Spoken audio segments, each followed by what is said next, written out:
Turabasuhuje tunabaha ikaze bakunzi ba HD Global Media n'umwanya makuru agezweho mu Rwanda ndetse no hirya no hino ku isi, aho turi ku cyumweru itariki ya 16 ukwezi kwa 11 2025. Ngiye mugiye kubona nitwa Daniambo, umurongo ni HD Global Media n'umuyoboro wa YouTube. Ushobora kuba hageze bwa mbere, rero ubanza ukanda aho hasi kuri subscribe kugira ngo ugire inkunga yawe, bityo tuje dutangira n'amakuru yacu duhera mu Rwanda nk'ibisanzwe.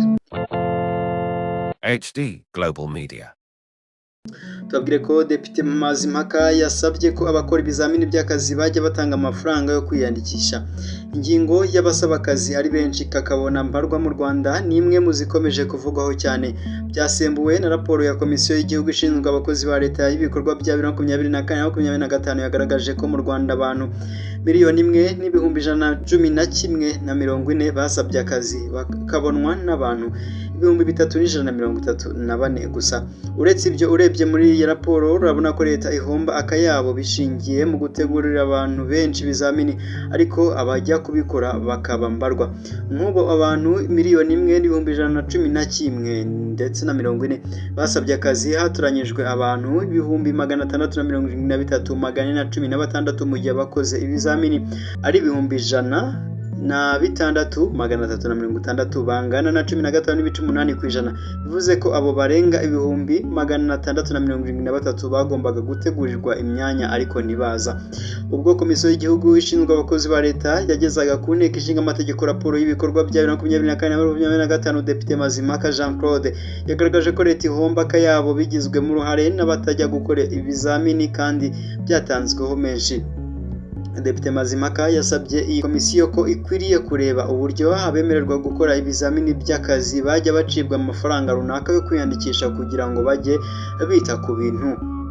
Iki kibazo kandi cyanagarutsweho na Depite Rubangumya Furaha Emma wagaragaje ko gihangayikishije. Yashingiye ko bagombaga kujya gukorera ikizamini muri Kaminuza y'u Rwanda i Huye barengaga 1,100 ariko hakajyayo 43 gusa. Imashini imwe ikorerwaho ikizamini cy'akazi itangwaho 400 y'u Rwanda. Kenshi Minisiteri y'Abakozi ba Leta n'Umurimo iyatanga ku bigo by'amashuri bikorerwamo ibyo bizamini. Icyakora Depite Rubangumya nta numva uburyo ikigo cya leta cyakwishyuza.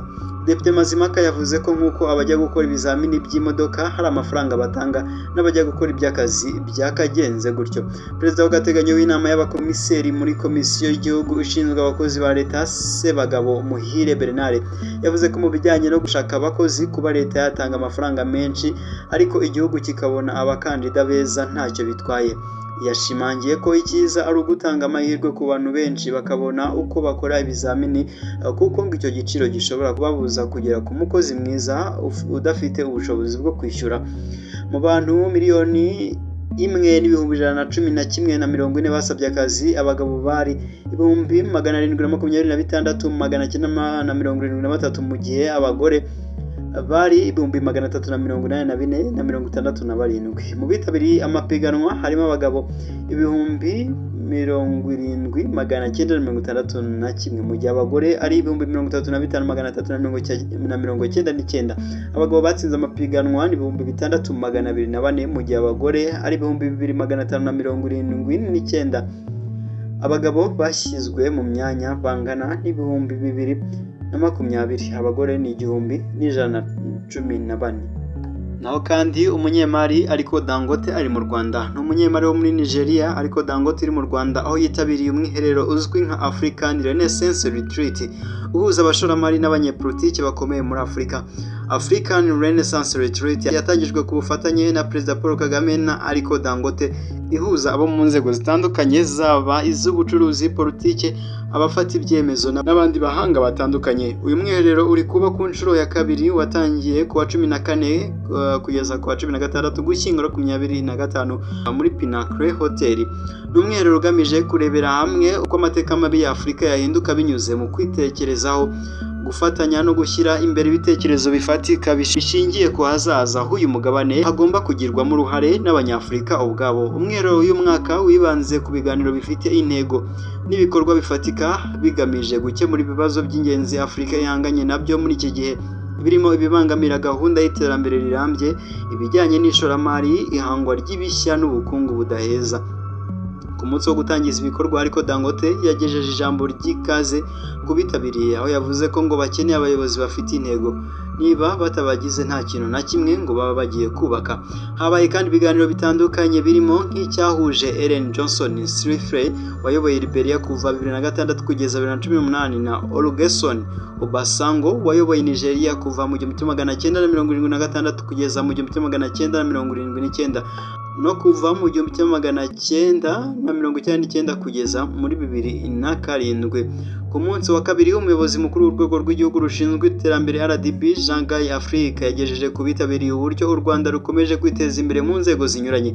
Ni gahunda yakurikiwe n'ibindi biganiro bitandukanye bigamije guhinduramo ibitekerezo ibikorwa bifatika byungukira umugabane. Umunsi wa kabiri wasojwe n'ikiganiro cyahuriyemo Hailemariam Desalegn wayoboye Ethiopia nka minisitiri w'intebe kuva 2012 kugeza 2018 na Thabo Mbeki wayoboye Afurika y'Epfo kuva 1999 kugeza 2008.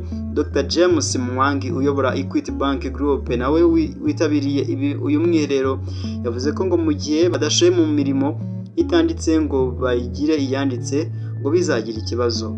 Kuri iki cyumweru hari hateganyijwe ikiganiro cya Perezida Kagame na Ali Dangote kigaruka ku iterambere ry'ubukungu bwa Afurika, guteza imbere inganda n'ibindi bitandukanye bigira uruhare mu kugeza impinduka nziza ku banyafurika.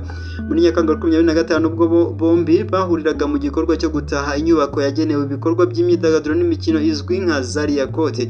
Perezida Paul Kagame yashimye ariko Dangote kubera imbaraga akomeje gushyira mu guharanira iterambere ry'umugabane wa Afurika.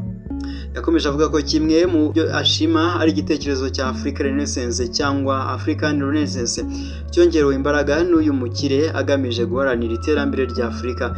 Iki gitekerezo si gishya kuko cyavutse hagati mu kinyejana cya 20 bizwe mu ruhare n'umuhanga mu mateka ukomoka muri Senegal Cheikh Anta Diop, nyuma kiza kwamamazwa cyane na Thabo Mbeki wayoboye Afurika y'Epfo. Ni igitekerezo cyagutse kigamije guhindura amateka y'umugabane wa Afurika ukaba ahantu hari iterambere, imibereho myiza, aho kumenyekana nk'ahantu haba urugomo, ruswa n'ubukene. Kuri ubu Dangote yihaye intego yo kubyutsa iki gitekerezo. Naho kandi abarimu 38,000 batangiye guhugurwa ku rurimi rw'icyongereza. Ni Minisiteri y'Uburezi yatangaje ko yatangiye guhugura abarimu 38,000 ku rurimi rw'icyongereza ku buryo bazagira ubushobozi bwo kuvuga neza uru rurimi ndetse no kurwigishamo neza, ku buryo nta barimu b'abanyamahanga bazaba bagikenewe mu Rwanda. Byatangajwe na Minisitiri w'Uburezi Nsengimana Joseph ubwo yagarukaga ku musaruro w'abarimu 150 u Rwanda rwakuye muri Zimbabwe kugira ngo batange umusanzu mu kuzamura ubumenyi bw'icyongereza mu mashuri yo mu Rwanda. Aba barimu bahise boherezwa mu mashuri atandukanye cyane cyane amashuri nderaburezi. Minisitiri w'Uburezi Nsengimana Joseph yavuze ko ngo ubu hari porogaramu irimo irakorwa irimo ihugura abarimu 38,000 kugira ngo bazamure ubumenyi bwabo mu rurimi rw'icyongereza. Ngo hari n'izindi zitatangira umwaka utaha noneho ngo izahugura abarimu bose basigaye. Yakomeje avuga ko ngo abarimu bose bafite hadakuwemo n'umwe bazaba bafite ubushobozi kuri iyi porogaramu kugira ngo mu myaka 2 icyongereza cyabo kizabe kigiye hejuru mu cyiciro cya B2 ku buryo bazaba bazi ururimi neza rw'icyongereza bazi no kurwigisha. Minisitiri Nsengimana yavuze ko aya mahugurwa yamaze gutangira, aho igice cya mbere kigizwe n'abarimu 38,000 gihugurwamo abarimu, abayobozi b'amashuri n'abandi bayobozi batandukanye baba bari ku kigo. Yavuze ko biteze ko nibura mu myaka 2 iri imbere hagati ya 2025 na 2026 ndetse na 2026 na 2027 u Rwanda ruzaba rufite abarimu beza ku buryo kuzana abanyamahanga bitazaba bigikenewe. Naho kandi tuvuye mu Rwanda twerekeze ku makuru avugwa mu karere k'ibiyaga bigari. Tubabwire ko Perezida Suluhu agiye gushyiraho Minisiteri y'Urubyiruko. Perezida wa Tanzania Samia Suluhu yatangaje ko iki gihugu kigiye gushyiraho Minisiteri yihariye y'Urubyiruko izajya yita ku bibazo n'iterambere ryarwo mu buryo bwimbitse. Mu mpera z'iki cyumweru ubwo Perezida Suluhu yagezaga ubutumwa ku nteko ishinga amategeko yavuze ko isesengura ryakozwe na leta ryagaragaje ko ibibazo by'urubyiruko bikomeje kwiyongera, bityo bikaba bikenewe umwihariko n'ubuyobozi bifitemo ubushobozi.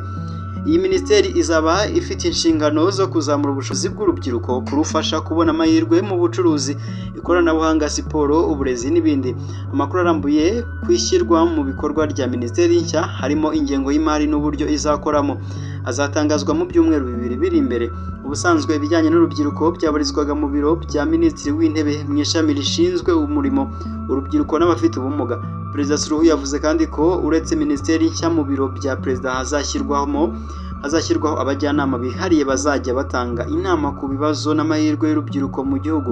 Perezida Suluhu afashe iki cyemezo mu gihe muri Tanzania hari hamaze iminsi hari imvururu zakuruwe n'amatora zagizwemo uruhare cyane cyane n'ab'uru rubyiruko, rimwe na rimwe bagaragaza ko ibibazo byabo bititabwaho. Naho kandi hanze ya Afurika tubabwire ko Israel, minisitiri yavuze ko abanyapalestine batabaho. Ni minisitiri w'umutekano muri Israel Itamar Ben-Gvir ukomeye ku bitekerezo bya politike y'ubuhezanguni yatangaje ko abanyapalestine batabaho. Mu butumwa burebure yashyize kuri X ku wa gatandatu, Ben-Gvir yavuze ko nta bantu bitwa abanyapalestine babaho, ashimangira ko uwo mwirondoro ari ibihimbano bidafite ishingiro iryo ari ryo ryose mu mateka, mu bucukumbuzi cyangwa mu bimenyetso bifatika. Yakomeje avuga ko ngihuriro ry'abimukira bavuye mu bihugu by'Abarabu bagahurira ku butaka bwa Israel ngo ntabwo ibi bihagije ngo byitwe igihugu, ntabwo ari abantu bakwiriye igihembo kubera iterabwoba, ubwicanyi n'ubugizi bwa nabi bakwirakwije hose, by'umwihariko muri Gaza. Minisitiri w'Imari wa Israel Bezalel Smotrich nawe yashyigikiye ayo magambo, asaba Minisitiri w'Intebe Benjamin Netanyahu kumenyesha isi yose ko nta gihugu cya Palestine kizigera gishyirwaho. Aba bayobozi batangaje ibi mu gihe ibihugu bitandukanye byiganjemo ibikomeye ku isi bikomeje gufata umwanzuro wo gushyigikira ubwigenge bwa Palestine. Mbere ko dusoza, reka tuze tugaruka ku byaranze uyu munsi mu mateka mu myaka itandukanye.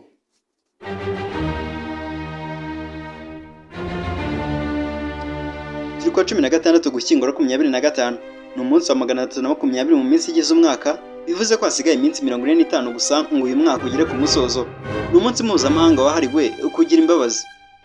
Nyamara si ibyo gusa, ahubwo hano hari bimwe byaranze uyu munsi mu mateka, nkaho mu 1940 muri jenoside yakorewe abayahudi Holocaust, abanazi bigaruriye Polonye. Naho mu 1945 hashinzwe ishami ry'umuryango w'abibumbye ryita ku burezi, ubumenyi n'umuco UNESCO. Muri 2000, nyuma y'intambara yahuje Leta Zunze Ubumwe za Amerika na Vietnam, Perezida Bill Clinton yabaye uwa mbere wa Amerika wongeye gukandagiza ikirenge cye ku butaka bwa Vietnam.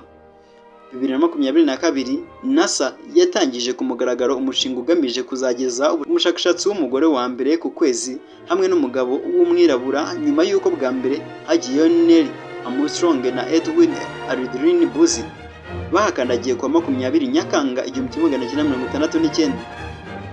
Twerekeze mu muziki.